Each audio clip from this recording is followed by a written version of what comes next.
Congressional lawmakers are finally getting their hands on the memos kept by James Comey. President Trump tweeting, James Comey's memos are classified, therefore he broke the law. James Comey is a disgraced, disgruntled, and now discredited individual. He leaked and then lied about leaking. Why in the world Jeff Sessions won't name a second special counsel when you have that happening? World leaders now joining President Trump in applauding Kim Jong-un's decision is to close his country's nuclear test site. President Trump having strong language and rhetoric in the beginning got us to this point. The Democratic National Committee taking legal action, alleging a conspiracy by the Trump campaign. They ought to be suing themselves. They're the ones that colluded with the Russians. You know, you might not think they're very bright and all of that. You need to have respect for the rest of your citizens. Your country isn't going to pull itself apart. An emotional day as hundreds of people gathered at a church in Houston to pay their respects. Barbara Pierce Bush was real, and that's why people admired her and loved her so.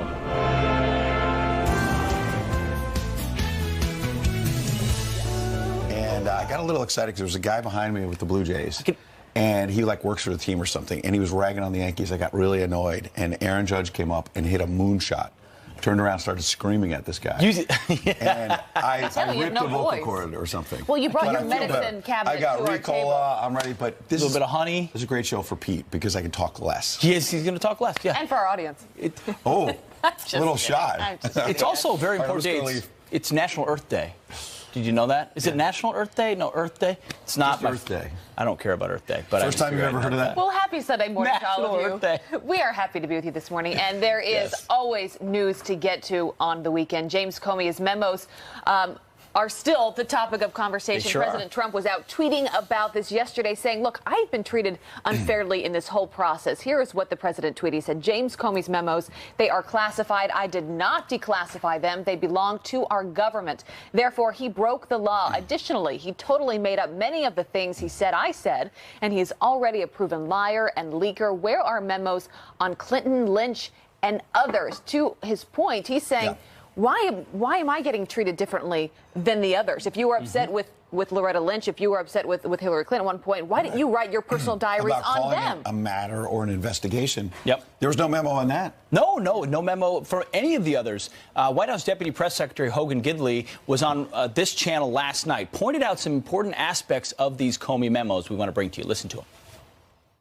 James Comey is a disgraced, disgruntled, and now discredited individual who got fired from the FBI. He leaked and then lied about leaking. And the best part was he didn't just do it once. He set up a systematic way in which he could get to one of his friends to take classified information. He classified the documents. Yes, he did. And then set up this elaborate scheme to somehow leak that classified information to the New York Times so the American people could see it. I don't think this is the end of what we know about James Comey. I think this is the beginning. And more stuff is going to come out. Ooh, an all-out war now between... That last part caught my ear. Hogan Gidley at the White House saying more is coming out. I've spoken to some of the president's friends who say in recent days during this book tour, the president is privately saying a lot more is coming out. That was not an accidental line from Hogan Gidley. I haven't talked to Hogan about it. But in private, the president is saying, James Comey, get ready, there's more coming. So does that mean they've got more examples of leaking that they think might lead to a prosecution? Is there just more bad stuff about Comey? More is coming, I'm hearing from the White House. Well, the DOJ Inspector General referred Andy McCabe for criminal prosecution. They're now, the DOJ Inspector General we know now is investigating Comey. There was a great op-ed by Jonathan Turley in The Hill pointing out that, you know, we know four things. We know Comey was a leaker. We know the memos were FBI material. We know there was no urgent need to leak. And the memos were classified. Here's part of what all FBI agents sign at the FBI. I think it's important to point out.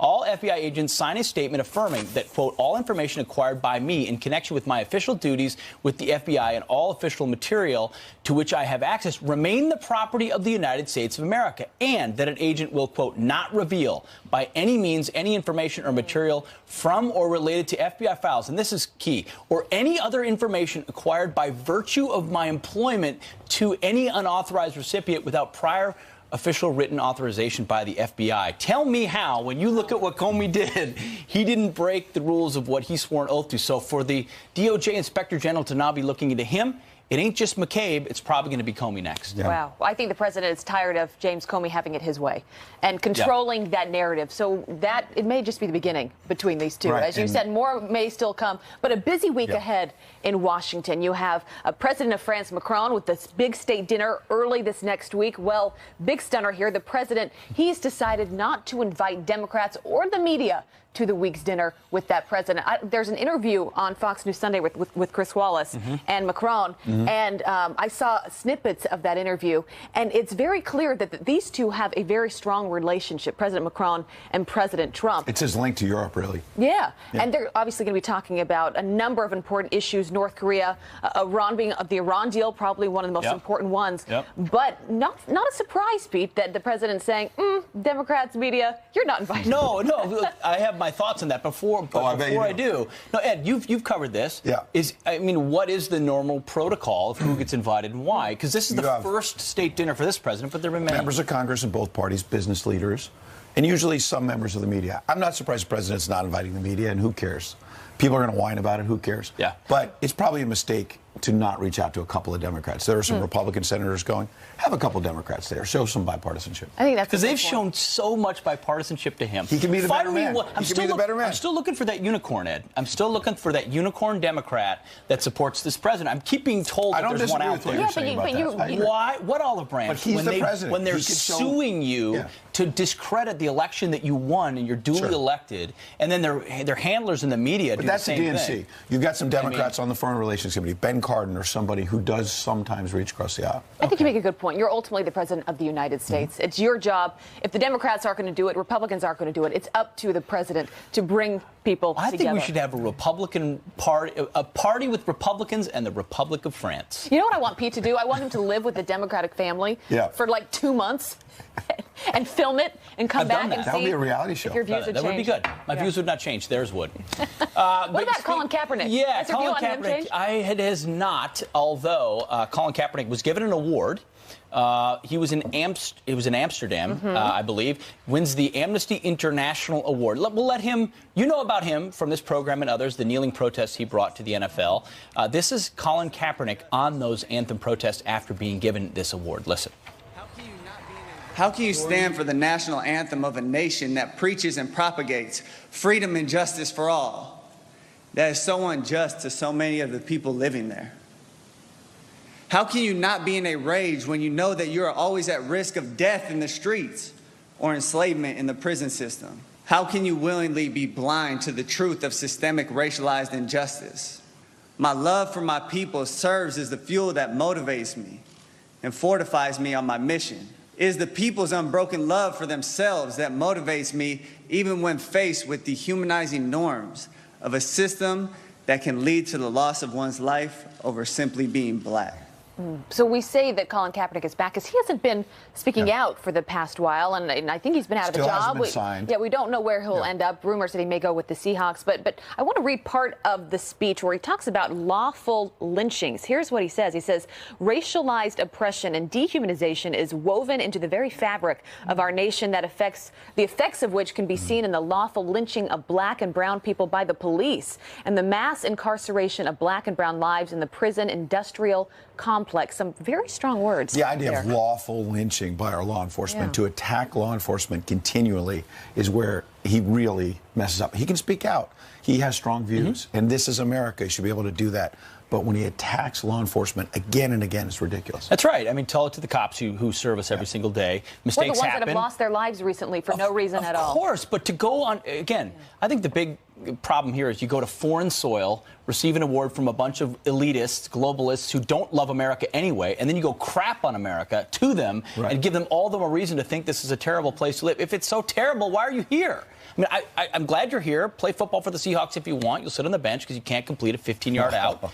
But ultimately, I mean, it's very self-aggrandizing at this point. If you want to protest, you can protest all you want. But we'll see if this anthem protest continues into this next season. Yeah, to your point, if he wants a job, come back here and focus on that. And get better because he hasn't been great in the last couple of years. Yeah, that's right. Yeah, email us, friends@foxnews.com.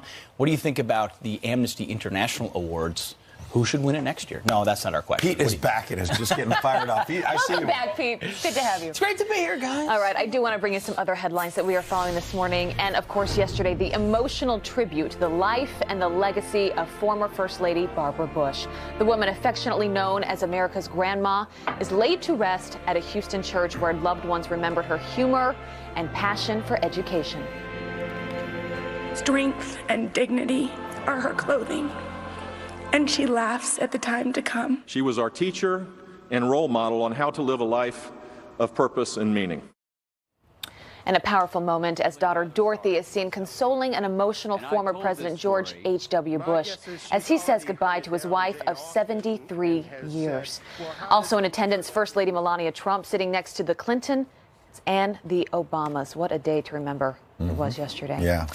All right, well, to sports now. Major League pitcher Danny Farquhar remains in critical condition, suffering a brain hemorrhage moments after coming off the mound. Dramatic video of the Chicago White Sox carrying their reliever out of the dugout moments after his shocking collapse Friday night. His teammates keeping him in their prayers, hanging his jersey seen there in the dugout as they continue their series against the Houston Astros. Wow. Also with him. Yes. And the Supreme Court preparing to tackle two blockbuster cases this week. On Wednesday, justices will look to decide the fate of President Trump's third travel ban after Hawaii called it unconstitutional. The ban affects 5 Muslim-majority nations, North Korea and Venezuela.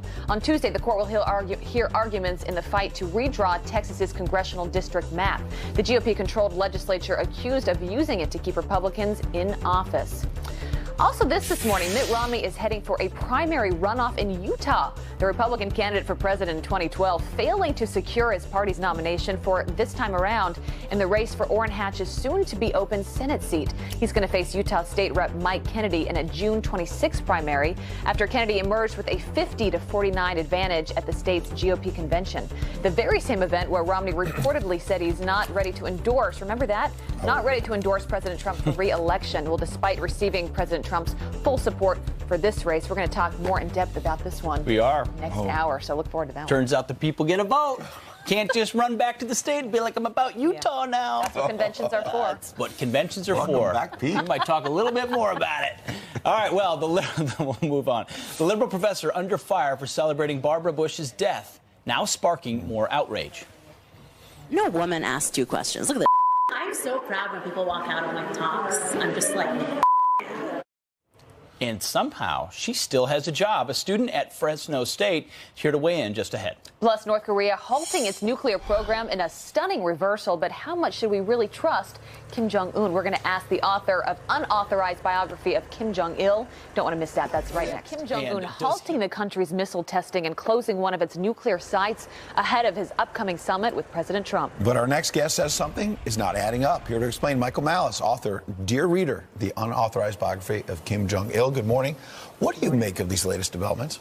Something's not adding up, as it often does with North Korea. Let's suppose we were having a summit with Trudeau from Canada, our allies for decades, strong allies. And ahead of the meeting, Prime Minister Trudeau said, we're going to give you this, we're going to give you that, and ask for nothing in return. It wouldn't make sense. You know, maybe he would give it up at the end of the meeting, but certainly ahead of time, he's not going to put all his cards on the table. So maybe Kim Jong-un is reading Art of the Deal in reverse or something, because clearly he's not asking for... But isn't it because President Trump said, fire and fury, you're going to go down if you take us on? After he said fire and fury, remember, they were saying they were going to hit Guam with missiles, and in November, they sentenced President Trump to death in absentia. So it takes a lot to go from, we're going to kill you in November, and in April, we're just going to give you everything we want and ask for nothing in return, especially in light of what happened in Syria. Right. Syria just was struck, less than a couple of weeks ago, and now they're saying they're going to give up their nukes, and they're also saying they're perfectly comfortable having American troops in South Korea as part of the deal, which has been a sticking point for them for decades, since the end of the Korean War. So again, and this, as I was saying earlier, with regards to Trudeau, this is our close ally. Here we have our worst enemies, so to trust them at their face value makes no sense. So what was the turning point? Because if you listen to Kim Jong-un and speaking to his own state party the other night, he says, we have finished our nuclear weapons program. So he can now deliver for his dad and his granddad, a book that you've written a lot about. Sure. That was their dream. That is all they wanted for their country. So he's saying it's a win-win for us because we have our nuclear program. program, and now we can open up to the West and fix our economy. But they can't really open up to the West because these people have been lied to for 70 years. They're taught that we started the Korean War, for example, as opposed to their founder, the great leader Kim Il-sung. So can you imagine what would happen to a nation that learned, like if we learned that George Washington was a genocidal dictator? It's not going to make us like the federal government a lot more. So if they even wanted to open up, his hold on power, which is already tenuous, would implode. So again, what should we be most concerned about? You're saying this came out of nowhere when they were acting quite differently just months ago. So why should we be nervous? Why should the president be nervous? You know, in the same way that a couple of days before the election, Hillary was tweeting out, you know, happy birthday to this future president. Everyone's cheering and applauding as if we've won and North Korea is going to liberalize and give up their nukes and close down the concentration camps. Let's celebrate when these things actually happen, as opposed to simply a pause on the nuclear program and a lot of hot air coming out of his mouth. Kim Jong-un is going to go to the table and say, never mind, I tried, I did all these things a month ago, and then I go to the table and President Trump is going in a different direction. I'm done. I tried. Is that what he's That's certainly an obvious thing for him to do. It would be very easy for him to say that we tried the peace way. Now we have no choice but to amp up the nuclear program. We don't know what's going to happen because we also don't know how President Trump is going to approach him. And President Trump is playing his cards close to his chest, which is very intelligent when you're dealing with someone like this. Well, proceed with caution. Yeah. Very interesting points. Great to have you on, Michael. Thanks, you know this all too well. Good to see you. All right. Well, the DNC suing Team Trump, the Russians, WikiLeaks, and more over election interference. But does the move just show the party's desperation? We're going to debate that. And this liberal professor celebrated Barbara Bush's death and attacked Trump supporters as stupid farmers. Well, now we are hearing even more disturbing comments. And this woman still has a job, believe it or not. A student from her college is joining us right here next. No woman asked 2 questions. Look at that. I'm so proud when people walk out of my talks. I'm just like,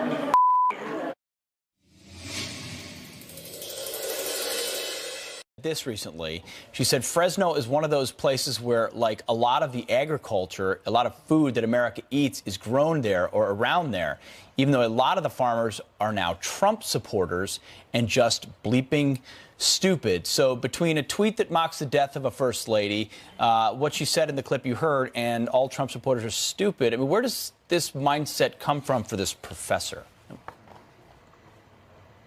You know, I think this is very disrespectful and it's very shocking, but honestly, I'm really not surprised that this is coming from a university professor. And I think other students, even on other campuses, would say the same, unfortunately. And while Professor Giroir absolutely has the right to free speech, her comments this past week and before have been vile and absurd, and certainly not up to the standards that a professor should be.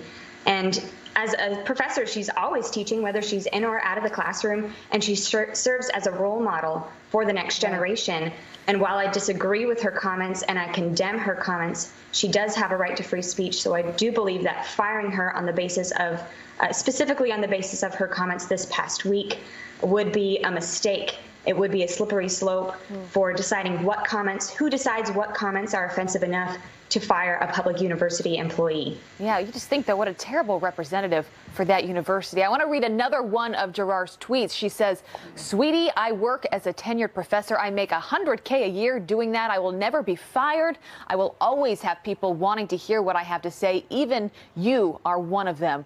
What do you think the university should do? I mean, does this speak to a bigger systemic problem within our education system, that you can get away with saying these things? I mean, you're the ones that are teaching the future of this country.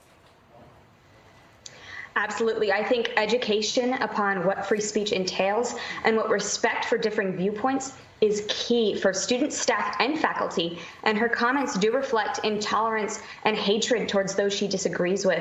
And this sort of bias and intolerance from some professors is something we see and report on all the time at the Leadership Institute's campusreform.org.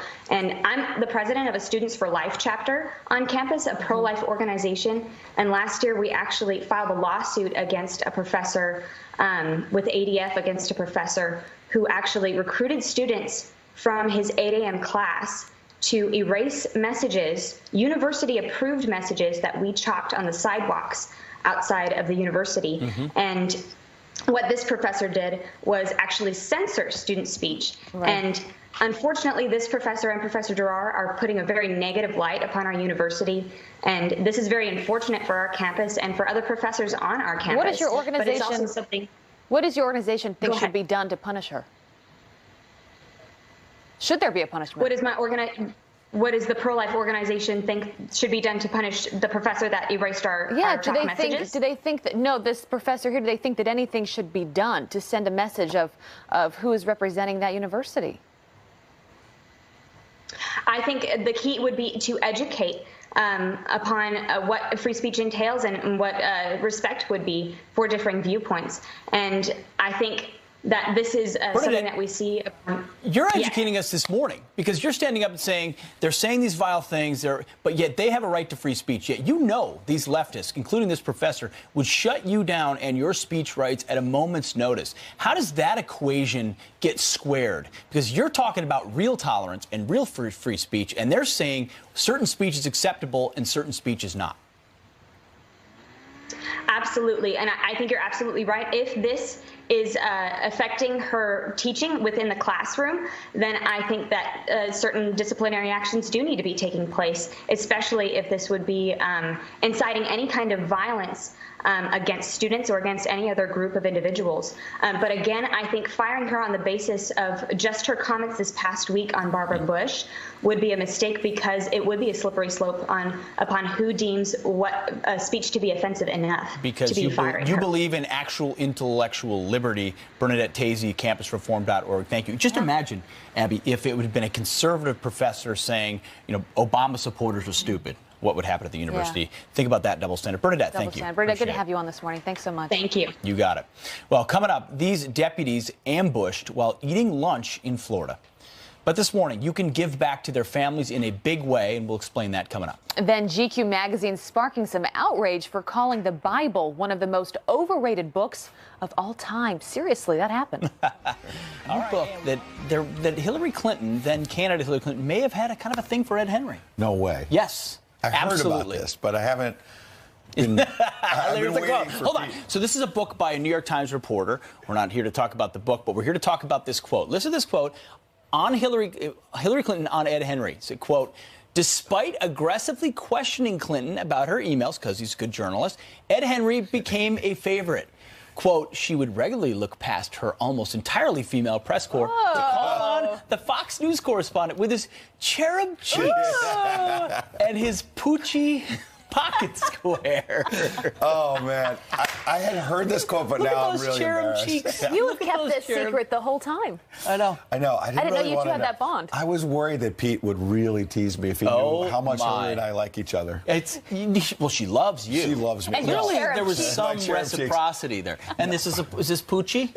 I don't know. I've never heard of Poochie, but it's got to be nice. You know what's great is one of our producers, Sean, who knows nothing about fashion, Googled when he heard about this morning, Poochie, P-O-O-C-H-I-E. That's what I would have done. It's P-U-C-C-I. I don't know what about I really think Poochie. is she loved sparring with me because it fired up her base. See, I'm taking on the Fox now Fox when he tries to walk it back. That's the real story. You did have some great moments. Seriously. Thank you. I'll hold on. Wipe it with a cloth or a pocket square. Go downstairs. It's time for you to do another interview with your cherub cheeks. Cherub cheeks. Maybe Hillary will be watching. All right, well done. Bye. Take away headlines. We're going to turn now to a few headlines, and we'll be back to this story this morning, I'm sure. Starting with this video that will shock you. A bus driver seen here paying more attention to his cell phone than the road as he navigated the crowded streets of New York City. The passenger recorded this video after noticing the driver strolling and watching videos. The driver's name hasn't been released. The company says he has been fired. Well, President Trump says he is considering a posthumous pardon for boxing's first black heavyweight champ, Jack Johnson. And it's all thanks to Sylvester Stallone. The commander-in-chief tweeting this: Sylvester Stallone called me with the story of heavyweight boxing champ Jack Johnson. His trials and tribulations were great. His life complex and controversial. Others have looked at this over the years. Most thought it would be done, but yes, I am considering a full pardon. Many think Johnson was wrongfully convicted in 1913 for having a consensual relationship with a white woman. And tributes pouring in this morning over Vernay Troyer, the actor best known for playing Mini-Me in Austin Powers movies. I shall call him Mini-Me. Who does not remember that? Troyer's team remembering the star as extremely caring and an inspiration to others. Mike Myers calling his Austin Powers co-star a consummate professional and beacon of positivity. Quote, He will be greatly missed. And actor Dean Cain sharing this picture with Troyer on Twitter. Troyer was 49 years old. No cause yet given for his death. And those are your headlines. Oh, so sad. Thank you, Pete. All right, well, to another sad story. The two sheriff's deputies that were shot and killed in an ambush on Thursday, hailed by the Gilchrist County Sheriff as men of integrity.